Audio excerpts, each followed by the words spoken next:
عنہ قال قال رسول اللہ صلی اللہ تعالی علیہ وسلم لا يرد القدر الا الدعاء ولا يزيد في العمر الا البر وان الرجل لا يحرم الرزق بالذنب يصيبه رواہ ابن ماجہ۔ حضرت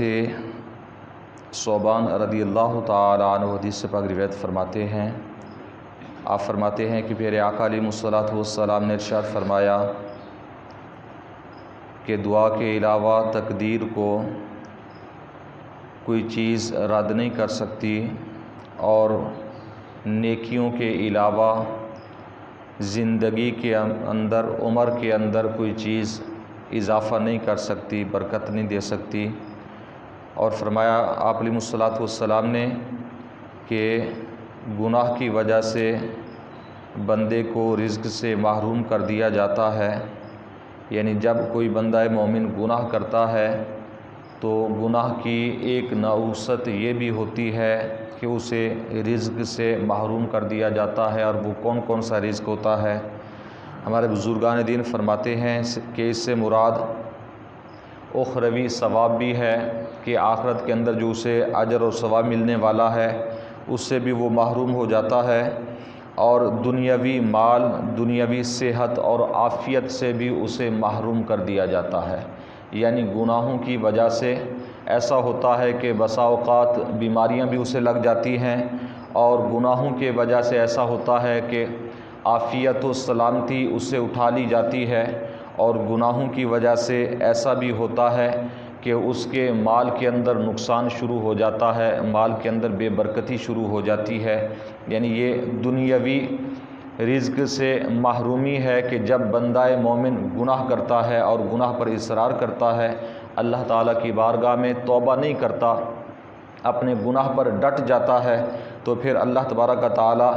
دنیا کے اندر بھی اسے ان چیزوں سے محروم کر دیتا ہے، اور آخرت کے اندر اجر و ثواب سے بھی وہ محروم کر دیا جاتا ہے۔ تو پیارے آقا علیہ الصلوۃ والسلام نے ارشاد فرمایا کہ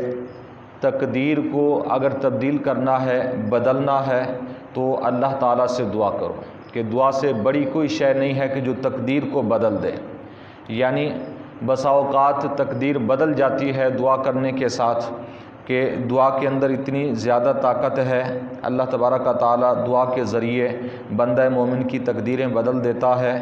اور نیکی کی فضیلت اتنی زیادہ ہے کہ آپ علیہ الصلوۃ والسلام نے فرمایا اللہ تبارک و تعالیٰ نیکی کے ذریعے، بھلائی کے ذریعے عمر کے اندر، زندگی کے اندر برکتیں اور اضافہ عطا فرما دیتا ہے۔ کہ جب بندہ مومن کوئی بھی نیکی کرتا ہے، اور خصوصاً اپنے رشتہ داروں کے ساتھ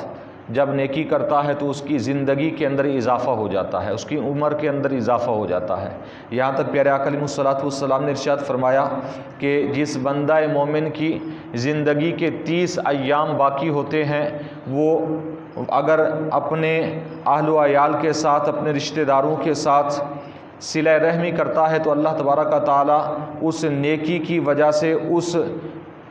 30 دن کی زندگی کو اللہ تعالیٰ 3 سالوں کی زندگی کے اندر، ایک روایت کے مطابق 30 سالوں کی زندگی کے اندر اللہ تعالیٰ تبدیل فرما دیتا ہے۔ یعنی یہ نیکی کی فضیلت ہے۔ تو پیارے آقا علیہ الصلوۃ والسلام کا یہ فرمان اسے دل و دماغ کے اندر جگہ دینی چاہیے کہ گناہ بندے کو دنیا کے اندر رزق سے، دیگر چیزوں سے محروم کر دیتا ہے، مال کی کمی کا باعث بنتا ہے، اور بے برکتی کا باعث بنتا ہے۔ اور اگر بندہ مومن نیکی کرتا ہے تو نیکیوں کے ذریعے اللہ تبارک و تعالیٰ اس کی عمر کے اندر، رزق کے اندر، مال کے اندر اللہ تعالیٰ برکتیں عطا فرما دیتا ہے۔ اور حضرت ابو ہریرہ رضی اللہ تعالیٰ عنہ فرماتے ہیں قال رجل یا رسول اللہ صلی اللہ علیہ وسلم من احق بحسن صحابتی، کہ ایک شخص نے نبی کریم صلی اللہ علیہ وسلم کی بارگاہ کے اندر آ کر سوال کیا کہ یا رسول اللہ صلی اللہ علیہ وسلم مجھے بتائیں کہ میری بہترین صحبت کا سب سے پہلا حق کس کا ہے، یعنی جس کے ساتھ میں زیادہ وقت بتاؤں اور زیادہ اسے ٹائم دوں اور زیادہ اس کی خدمت کروں، اس دنیا کے اندر سب سے زیادہ حق کس کا ہے؟ قال امک، آپ علیہ الصلوۃ والسلام نے فرمایا سب سے زیادہ حق تیری ماں کا ہے، تیری والدہ کا حق ہے۔ قال ثم من، اس نے عرض کی یا رسول اللہ صلی اللہ علیہ وسلم اس کے بعد پھر کس کا حق ہے؟ قال ثم امک، فرمایا پھر بھی تیری ماں کا حق ہے۔ تو اس نے پھر عرض کی قال ثم من، قال ثم امک، تو آپ علیہ الصلوۃ والسلام نے فرمایا پھر بھی تیری ماں ہی کا حق ہے۔ قال ثم من، تو اس شخص نے پھر عرض کیا یا رسول اللہ صلی اللہ علیہ وسلم اس کے بعد پھر کس کا حق ہے؟ فرمایا ثم ابوک، آپ علیہ الصلوۃ والسلام نے فرمایا پھر تیرے والد کا حق ہے۔ یعنی 3 مرتبہ آپ علیہ الصلوۃ والسلام نے فرمایا سب سے زیادہ تجھ پر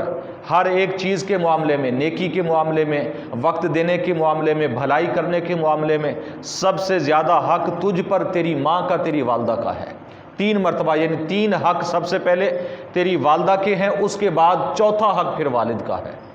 پیارے آقا علیہ الصلوۃ والسلام نے یہ فرمایا، اور ایک روایت کے اندر، بخاری شریف کی روایت کے اندر یہ الفاظ ہیں کہ آپ علیہ الصلوۃ والسلام نے 3 مرتبہ ماں کا کہنے کے بعد فرمایا ثم اباکا ثم ادناکا ثم ادناکا۔ آپ علیہ الصلوۃ والسلام نے فرمایا پھر چوتھے نمبر پر تیرے باپ کا حق ہے، اس کے بعد 5ویں اور 6ٹھے نمبر پر یہ ہے کہ جو پھر زیادہ قریبی رشتہ دار ہے،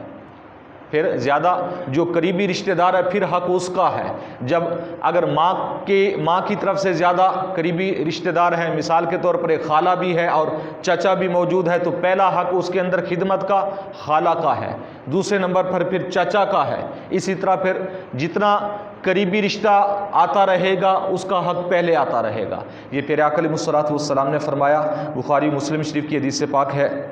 اور ترمذی شریف کی حدیث پاک کے اندر ہے کہ حضرت عبداللہ ابن عمر رضی اللہ تعالیٰ عنہ فرماتے ہیں ان رجلا اتى النبی صلی اللہ علیہ وسلم فقال یا رسول اللہ صلی اللہ علیہ وسلم انی اصبت ذنبا عظیما، کہ ایک شخص نے نبی کریم صلی اللہ علیہ وسلم کی بارگاہ کے اندر آ کر عرض کی اے اللہ کے پیارے رسول صلی اللہ علیہ وسلم، میں نے ایک بہت بڑا گناہ کر لیا،